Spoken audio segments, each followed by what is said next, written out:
Hello everyone, I hope all of you are in good health. Welcome to the discussion for the Gazette for 23rd July 2021.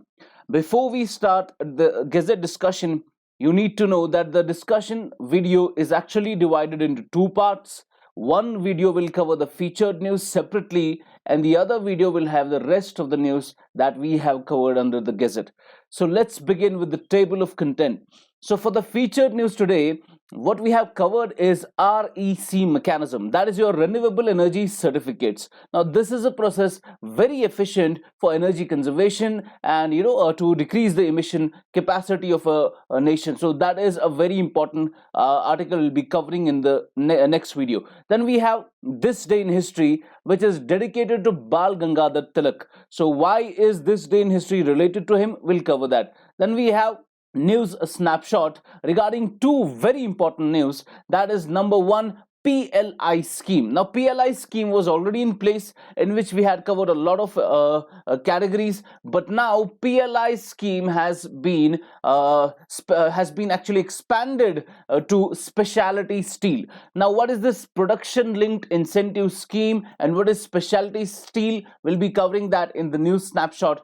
Then we have the digital rupee. Now we already know that RBI was in the process of creating its own digital cryptocurrency. We'll be seeing that what is this digital rupee and what are all the acts that the government needs to amend before implementing the process of digital rupee. Then we have image of the day regarding King Cobra. We'll be seeing that. Then we have some terms and concepts. Number one, Project 75I. Now this Project 75I, that is India, this Project 75I is actually related to submarines.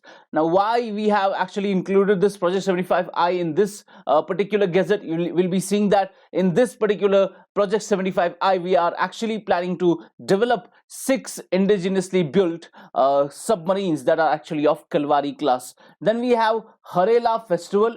This festival was recently in news, we'll be seeing that. And we have avian influenza, that is H5N1 disease, and this avian influenza flu we have reported the first death by this virus in Delhi. So we'll be seeing that. Then we have editorial of the day, and today we have only one editorial that was very important, and it is from Hindustan Times, in which we are actually going to discuss the expansion of India's foreign policy canvas. Then we have case study from Bangladesh regarding the microfinance and the Grameen banks. So we have to see how these microfinance institutions were actually able to reduce the poverty in Bangladesh. So let's begin with this day in history. So this day in history is actually dedicated to Bal Gangadhar Tilak, because he is the person, he was born on this particular day, July 23. Now he was born in July 23, 1856.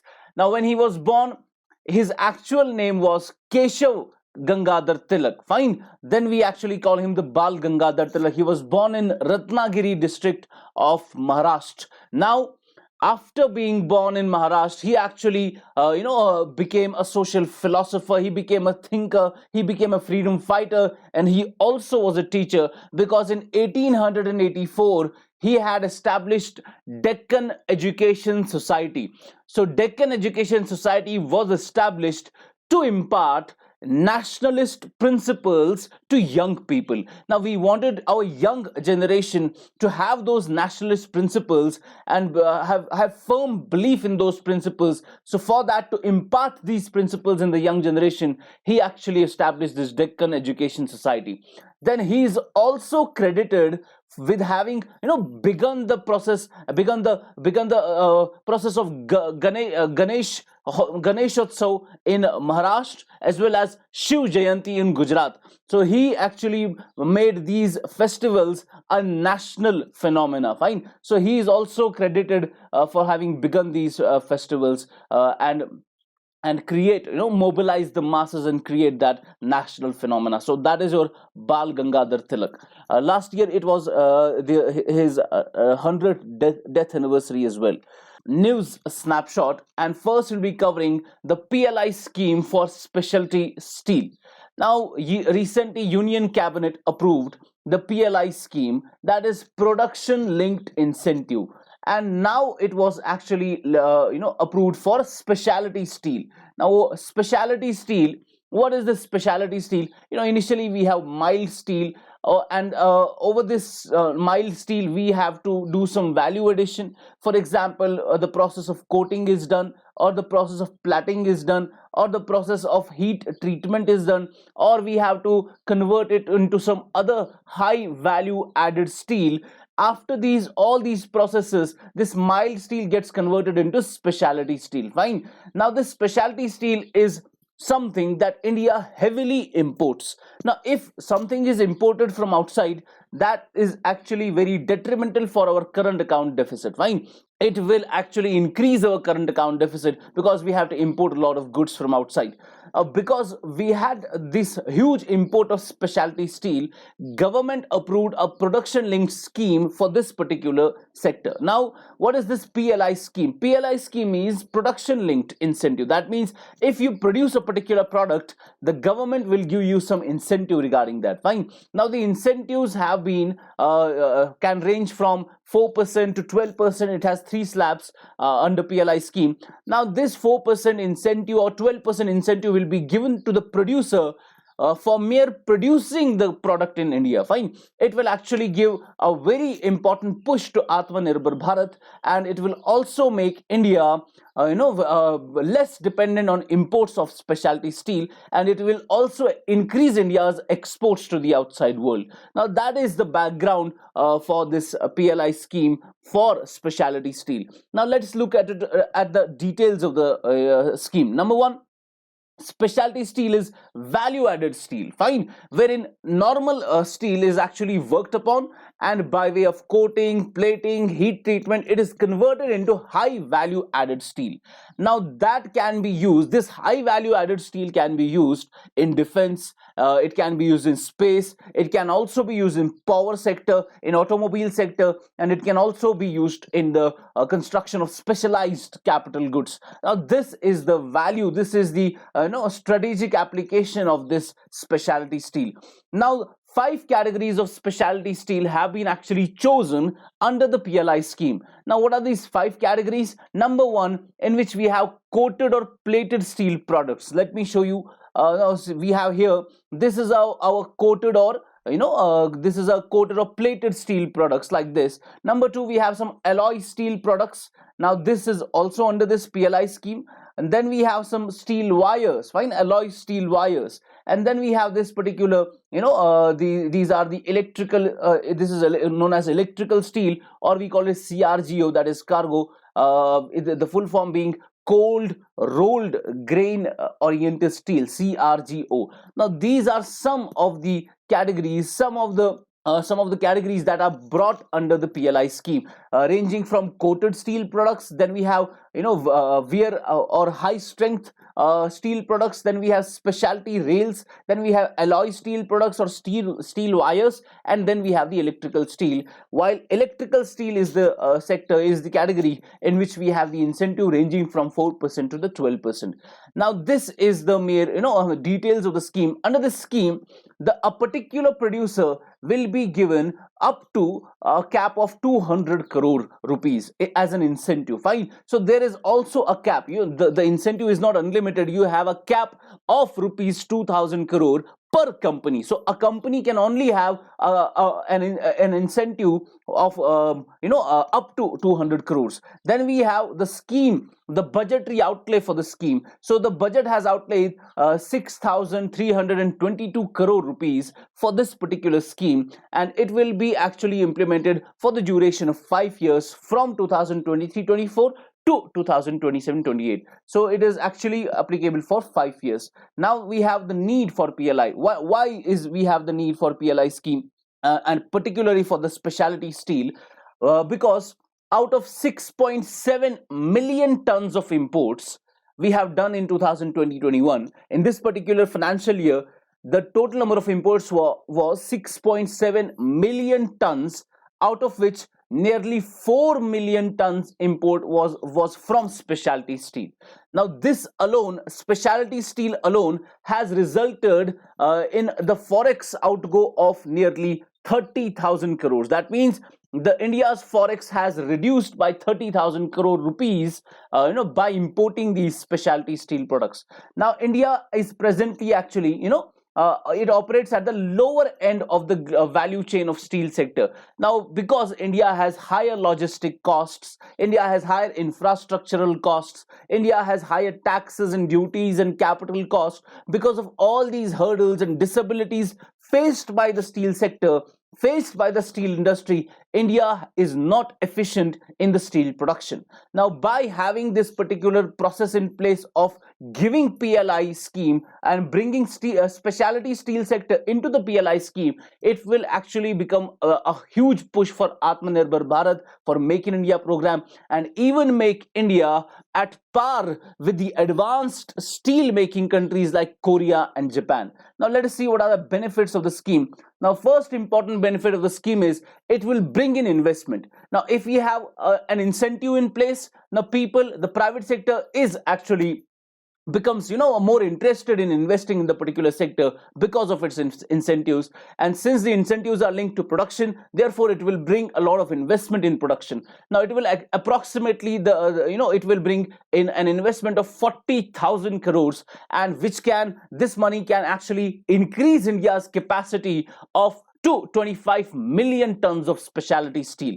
This particular investment, bringing in investment and having the capacity addition, this will give employment to more than 5 lakh people in India, of which 68,000 people will be directly employed. Fine. So that is the benefit it will give in the employment sector. Also, it will also increase the production of specialty steel will become 42 million tons by the end of 2027. Fine. So that will increase the steel production also. Also, this will ensure approximately 2.5 lakh crore worth specialty steel which will be produced in India, and the 42 million tons being produced of worth 2.5 lakh crore. Now that is the value that you are creating by this particular scheme. The export of, then it will also increase the export. The export of specialty steel will become around 5.5 million tons as against only 1.7 million tons. Currently the export is only 1.7 million tons, and now the export will be increased to 5.5 million tons, and this increase in export of specialty steel in India will give us the forex inflow, and the foreign exchange reserves will increase by 33,000 crores. Now you do not need to remember these particular figures, but you need to remember, for actually having the idea of what the benefits of the scheme are.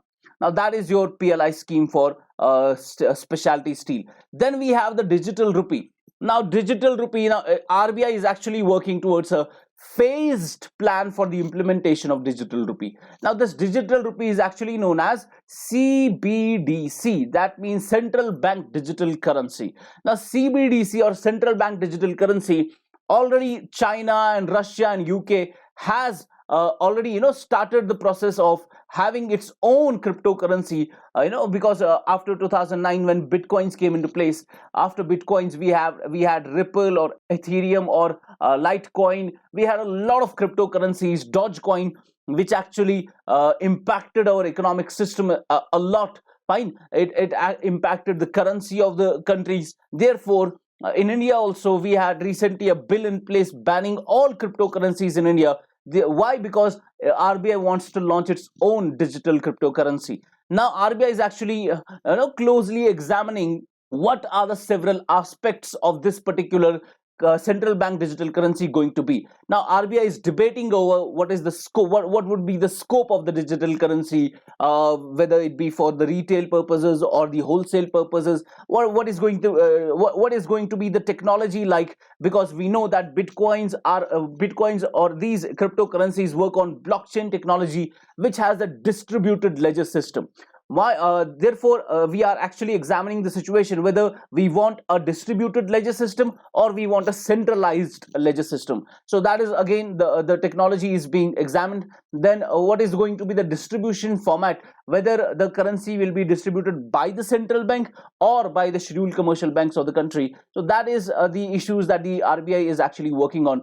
Now this was a brief background of the digital rupee. Now if we launch the digital rupee in the coming years, now what are the various acts that the government needs to amend for that? Now first of all, government has to amend the RBI Act of 1934. Now by making some amendments in the RBI Act, it can actually pave way for the implementation of the digital rupee, along with some amendments in the Coinage Act of 2011, as well as FEMA Act, that is Foreign Exchange Management Act, also Information and Technology Act, IT Act. Fine, these are some of the acts, some of the legislations that the government has to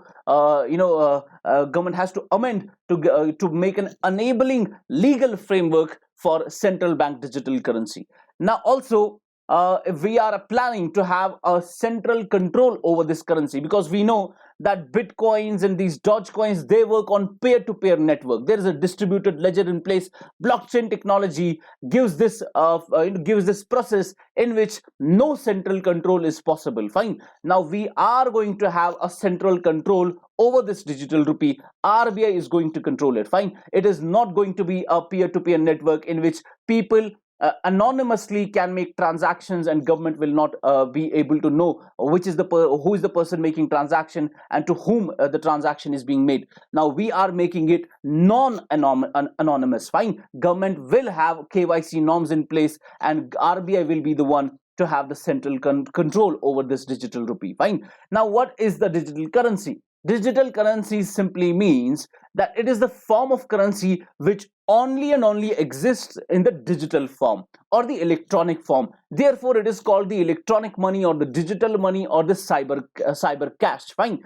Now, RBI defines central bank digital currency as a legal tender. That means RBI, we in the currency system, when we study money and banking in economics, we know that money can be of two types. It can be a legal tender or it can be a non-legal tender. Fine. Legal tender means that you have to accept payments in that particular form of money. Therefore, RBI defining CBDC as a legal tender makes it possible for people to use it, to accept it, and you cannot refuse the legal tender if RBI has already declared something as a legal tender. Fine. Therefore, RBI declaring it CBDC as a legal tender gives it a huge push for its implementation. Fine. Now this legal tender, RBI, you have to mind it that RBI has issued this a legal tender in the digital form. Fine. Now it can be exchanged one-on-one basis with the fiat currency. If you have money in place, you can change it to the digital currency. Fine. Now only it has the form,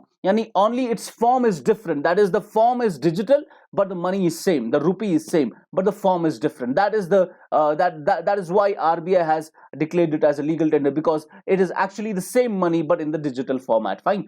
Now what the benefit of this central bank digital currency is? The benefit is that India will minimize the risk of cryptocurrencies on the real economy. That means the cryptocurrencies, having these bitcoins and dogecoins, having huge impact on the currencies, having huge impact on the economy of the country. Therefore, RBI replacing these private cryptocurrencies and having in place its own cryptocurrency, which is centrally launched. That means it will minimize the risks from these disruptive technologies. Fine. So that is the one benefit of this particular system. Then we have another benefit, that means it is inexpensive and easy. That means if you have a digital currency in place, you will have but natural reduced dependence on cash. The cash transactions will be minimized. Every transaction will be through these digital currencies. It will also save the cost of printing the currency, right? Then it will also have robust settlement mechanism in place. Now these are some of the benefits. Along with it is good for the economy. Why? Because it is promoting non-anonymity. That means we will not have any transactions that is anonymous. We would know the transaction trial. We would know the money is going from one place to another place. It will actually have We will have the trails of terror financing as well. We can clamp down on these issues also. It will also help in financial inclusion, by making direct transfers to the accounts or the Jandan accounts of the people, and making them, having financial inclusion in place. It will increase the economy's response to changes in the policy rate also, the policy rate being the repo rate, having in place a digital currency and bringing up more and more people into the banking sector, but naturally will increase the impactfulness of the policy rate. Now, these are some of the important benefits of the CBDC. Then we have image of the day regarding King Cobra. This image, here we have the snake, and the cobra is actually eating another snake. Fine. Now, therefore, these king cobras are actually known as snake eaters. They are known as snake eaters. Now, this image was recently taken up, posted on Twitter by an IFS officer. Therefore, this image became very popular. Therefore, king cobra, you need to know some important facts regarding king cobra. King cobras are actually not real cobras. Fine. They have a separate genus known as Ophiophagus. What is Ophiophagus? Ophio means snake, phagus means eater. Therefore, these are snake eaters. Fine. They actually survive on eating snakes and some lizards, monitor lizards also.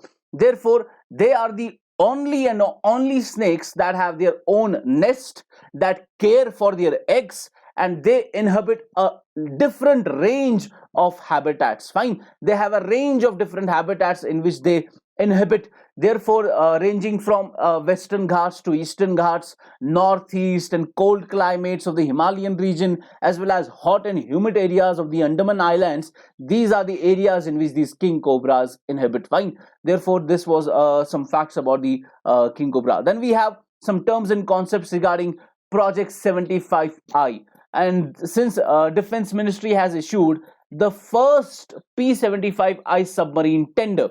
Now, you need to know what this submarine system is in India. So I have this in place here. Now, as you see, submarines in India, submarines all over the world are divided into two parts. One is the attack submarine and the other is the ballistic submarine. Attack submarines are those submarines that are used for close distance engagement. And ballistic submarines are used for long distance engagement. Fine. So if there is a close distance engagement with the enemy, we have attack submarines in place. And if there's a long distance war with the another country, for that we have ballistic submarines. And both of these submarines, whether attack or ballistic, can be nuclear powered or can be diesel powered. So if attack submarine is nuclear powered, it will be known as nuclear powered attack submarine. If it is diesel powered, it will be known as diesel powered attack submarine. If the ballistic submarine is nuclear powered, it will be known as nuclear powered ballistic submarine, or it can be known as diesel powered ballistic submarine. Now, these submarines, for example, this nuclear powered attack submarine is also known by the name SSN, that is submersible ship nuclear. Diesel powered attack submarine is also known as submersible ship hunter killer, SSK. Nuclear powered ballistic submarine is known as submersible ship ballistic nuclear, SSBN. And diesel powered ballistic submarine is also known as submersible ship ballistic, SSB. Now, these are some of the background of the submarines. And now you need to know that we have a lot of diesel powered attack submarines, beginning from the Kalvari class, Scorpion class, Sindhu Ghosh class with the Soviet. These are different classes of submarines that we have with different countries. Fine. So recently, government launched Project 75, in which government has to develop 18 conventional submarines, that is 18 diesel-powered submarines, and 6 nuclear-powered submarines. Fine. Now, this Project 75I, that is Project 75 India, for indigenous development of these submarines, government has to have a strategic partnership model with the original equipment manufacturer. That means OEM, original equipment manufacturer. This is known as a strategic model. In strategic model, what we do is we select a private company we give it the tender to this company, and we have the alliance of this company with the original equipment manufacturer, and they togetherly make no develop indigenously these submarines in India. Fine. So therefore, India has this strategic model for Kalvari class submarines, and India has envisaged indigenous construction of 6 modern conventional submarines. Conventional means diesel powered submarines. Conventional means diesel powered submarines. Okay. Now, along with indigenous development of these 6 diesel-powered submarines, India will also have closed association with this strategic partner for the development of shores, for the development of for giving training to the people, also for energy support package. Fine, all these important services will also are also part of this project 75I. Now, these submarines, these diesel powered submarines and nuclear powered submarines have a very important difference. Since nuclear powered submarines, they have a nuclear they have a nuclear capacity, therefore they can stay underwater for a long period of time. There's a nuclear reactor in place and they can be underwater. They do not need to come to the surface, while as the diesel powered submarine work on the diesel engine, and for the consumption of diesel you need air, and therefore submarines have to come up to the surface for having air. Therefore their diesel engines can run and they can charge the batteries and then go down underwater again. Now these diesel powered submarines have to come up to the surface every now and then, every after 1 or 2 days or 3 days they have to come to the surface, while as nuclear powered submarines can stay underwater for 15 years without coming up to the surface. Fine. Therefore this because nuclear powered submarines are very difficult to construct, and also they are very expensive, we have a lot of diesel powered submarines. But diesel powered submarines, they actually compromise our stealthness and lethality. They compromise our security. Why? Because submarines are meant to be underwater. They are not meant to be come up every day or every other day. Fine. Therefore we have this air independent propulsion system, AIP. Now, air independent propulsion system means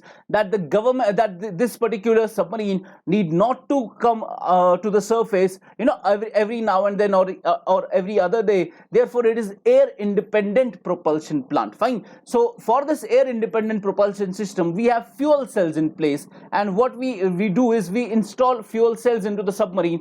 We charge these fuel cells, and which actually enables the submarine to be underwater for a long period of time.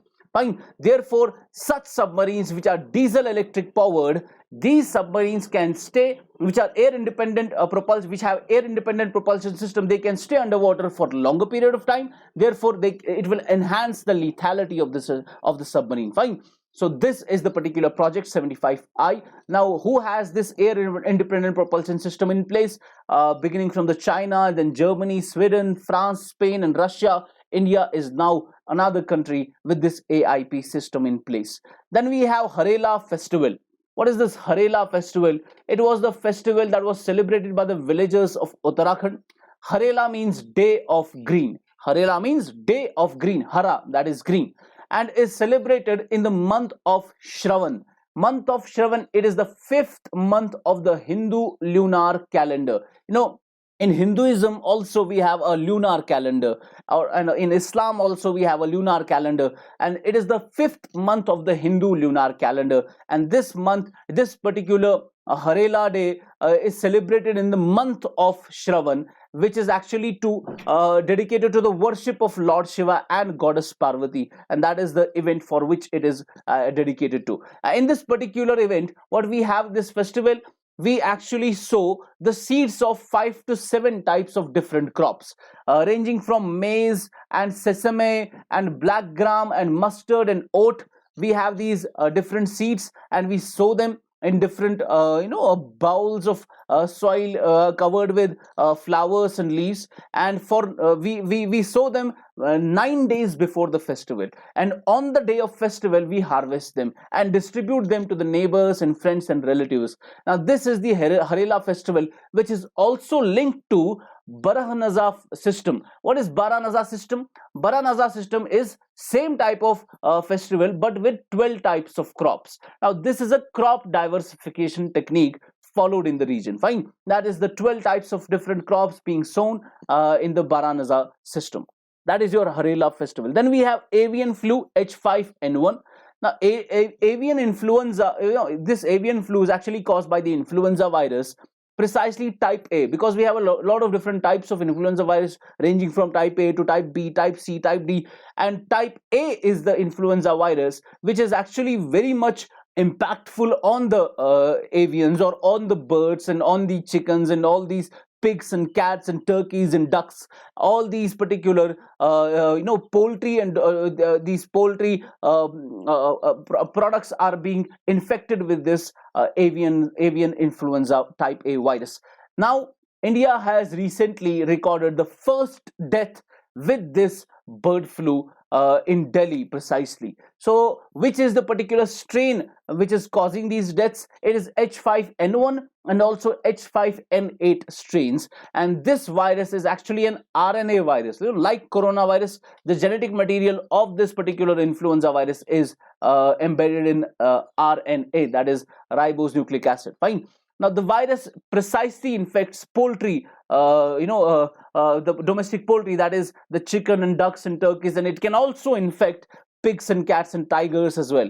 This infection is actually considered deadly because it has high mortality rate of about 60%. Fine. So that is why it is considered deadly, and also it can transmit by direct contact with this particular bird, whether dead or alive. So what is the most who is the most vulnerable group to this particular bird flu? The vulnerable groups are children as well as adults below 40 years of age. Fine.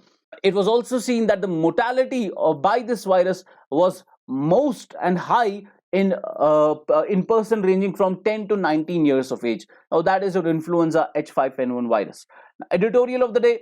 This particular editorial is actually regarding expanding India's foreign policy canvas. Now, we have seen in economics, in health, in digital technologies, in security, in climate change, in environment, we have seen that this is the time in which no country can work in aloof, can work separately, can work within itself. Now, we are a part of global economy. We are actually having negotiations for a new global tax, which we discussed earlier, by having a minimum corporate tax of 15%. We discussed it earlier in the earlier Gazette discussion. Now, these are we have in place a global tax, global minimum corporate tax. We are having negotiations over climate crisis. Suppose China is having a lot of emissions, and we cannot say that the emissions from the China only affect China itself, but it has effects and impact over the entire globe. Now, that is your environmental crisis. Then the health security. Now, we have seen the example of COVID-19. Now, this pandemic beginning from the Wuhan province, and it has engulfed the entire globe. Now, that is the health security issue. Then digital technologies. Recently, the Pegasus project, Pegasus project of the government, of these spyware, which was installed into many of the opposition leaders, as well as some businessmen and some people from judiciary as well. That is again digital technologies having out of the globe, out of the border impacts. Then we have human mobility issues of the refugee crisis, and well, now these are some of the important aspects of geopolitics and geoeconomics that we need to consider, and this we have to consider while framing our foreign policy. Fine. Now, we have to expand our foreign policy canvas. This is a particular editorial you should read, and after reading this particular article, you would understand how India needs to engage proactively in negotiations, for establishing a global minimum corporate tax, for having its important developments in the health security issue, in the digital technologies. Fine, it will make India more aware of the future prospects, for advancing the global agenda as well, through diplomacy and all these important issues. Now, these are some of the important issues regarding this foreign policy canvas of India covered in the Hindustan Times. Then we have the case study of the day. It is regarding Bangladesh's microfinance institutions.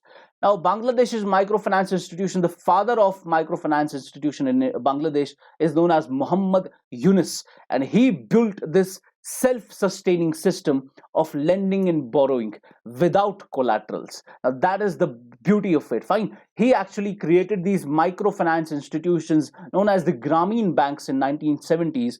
Because he was heavily impacted by the famine of 1974, because he saw people, people having a lot of problems, precisely the poor people. They are living under very difficult conditions. Therefore, for giving them economic opportunity and social opportunity to have their transformation, therefore he came up with this idea that we should have these microfinance institutions in which we will give credit options and credit opportunities to these rural people, to these poor people, without collateral, with minimal interest. Fine, precisely they were targeting the women and as well as the poor. Fine, therefore they actually created this self-sustaining system in which people in these Grameen banks, they actually lent to these banks, and the people borrowed from these Grameen banks, and that is what made this self-sustaining system possible. Now, it also focused on entrepreneurship. It promoted a wave of entrepreneurial activity in the rural level, because it actually gave the money, lent the money to particular persons without collateral for their entrepreneurial activity, which actually changed the structure of Bangladesh's economy. Fine, it also was more focused on actually be able to go to the remotest villages where government did not reach. Fine, even the healthcare was not possible there, and they actually went to these villages, the remotest villages, and provide these microfinance options to these particular rural people. Now, 75% of the microfinance institutions had focused on education and healthcare and water and sanitation and women empowerment, which made this whole process very inclusive. And what was the outcome? Number one, the outcome was structural transformation. Now, Bangladesh achieved structural transformation with manufacturing and exports. They increased their exports, they increased their output, and even their employment. And there was a fall in poverty. Fine, there was a 10% poverty was decreased compared to the previous decade. Then it actually had inclusive growth in place. Fine, the model ensured that the growth did not bred inequality, but it was inclusive and it reduced inequality. Then there was women empowerment by this particular scheme, in which women educating girls, they were actually given, the education was given more focus. There was labor force participation by this gender, and gender equality was given a heads up. Then these are some of the benefits of these Grameen Bank microfinance institutions, a case study from Bangladesh. Now, this is all from me in this particular Gazette. Thank you all for watching this video. Please share the video, subscribe to the channel, and press the bell icon. I hope all of you have benefited from the video. God bless you. Bye-bye.